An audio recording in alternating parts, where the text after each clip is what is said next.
बारे में। इंसान चिंता में कोई भी काम अच्छे से नहीं कर सकता है। बहुत पुराने समय की बात है। एक राजा जिसका नाम हनुमंत था, अपने राज्य में राज करता था। उसका राज्य बहुत खुशहाल था और राज्य में धन धान्य की कोई कमी नहीं थी। प्रजा और राजा खुशी से अपना जीवन व्यतीत कर रहे थे। लेकिन एक वर्ष उस राज्य में अकाल पड़ा और पानी की कमी के कारण फसलें सूखने लगी। ऐसी अकाल की स्थिति में किसान राजा को लगान नहीं दे पाए और इस वजह से राजस्व में कमी आ गई और धीरे धीरे राजकोष खाली होने लगा। ये सब होने से राजा का तनाव अब बहुत बढ़ गया था। वो हर वक्त सिर्फ यही सोचता कि राज्य का खर्च कैसे चलेगा। कुछ समय के बाद स्थिति सामान्य हो गई और अकाल का समय भी निकल गया, लेकिन राजा के मन में अभी भी अपने राज्य के लिए चिंता थी। राजा के दिमाग में अभी भी हर वक्त यही रहता कि अगर राज्य में पुनः अकाल की स्थिति आ गई तो क्या होगा। उसके अलावा भी वो दूसरी चिंता करता रहता, जैसे कि पड़ोसी राज्य का भय और मंत्रियों का षड्यंत्र आदि। वो इन सब चिंता के कारण रात को अच्छे से सो भी नहीं पाता था और उसकी भूख प्यास भी इस तनाव ने छीन ली थी। वो अपनी इस हालत से परेशान था।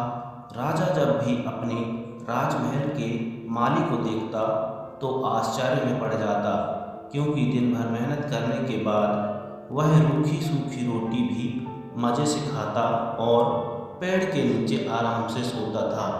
राजा को कई बार उस माली से जलन भी होती थी। एक दिन राजा के दरबार में एक महात्मा आए। राजा ने अपनी समस्या उस महात्मा को बताई और उनसे ये भी कहा कि आप मुझे इस समस्या को दूर करने का कोई उपाय बताइए। महात्मा ने राजा की समस्या को पहले अच्छे से समझ लिया और बाद में राजा से कहा कि तुम्हारी चिंता की जड़ है तुम्हारा राजपाट। तुम अपना राजपाट पुत्र को दे दो और इस समस्या से मुक्त हो जाओ।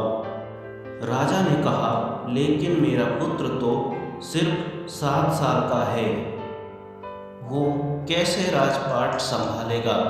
महात्मा ने कहा, तो फिर तुम अपना राजपाट मुझे दे दो और इस चिंता से मुक्त हो जाओ। राजा अपना राजपाट उस महात्मा को देने के लिए तैयार हो गया और उसने अपना राजपाट महात्मा को सौंप दिया।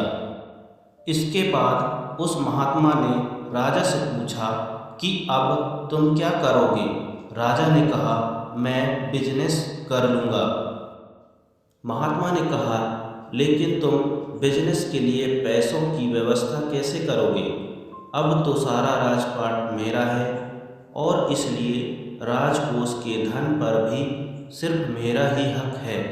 राजा ने कहा, कोई बात नहीं, मैं अब नौकरी कर लूँगा। महात्मा ने कहा, अगर तुम्हें नौकरी ही करनी है तो तुम्हें कहीं और जाने की कोई ज़रूरत नहीं है।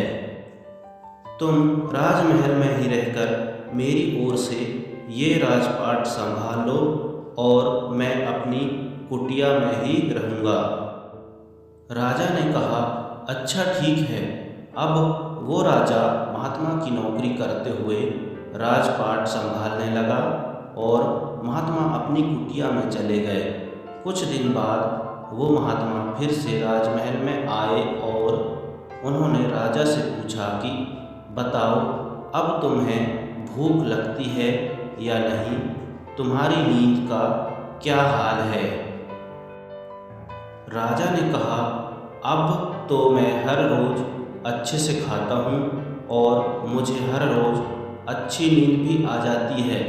राजा ने महात्मा से पूछा कि मैं पहले भी राजपाट का कार्य करता था और अभी भी मैं वही कार्य करता हूँ, तो फिर ये परिवर्तन कैसे?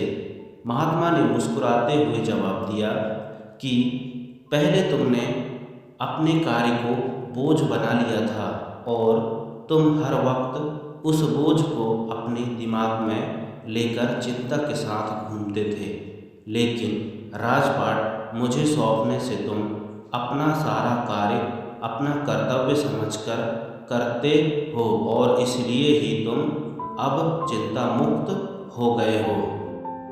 अगर हम अपना काम बोझ समझकर करेंगे तो हमारा चिंता और भी बढ़ेगा, इसलिए हमें अपना काम अपना कर्तव्य समझकर करना चाहिए।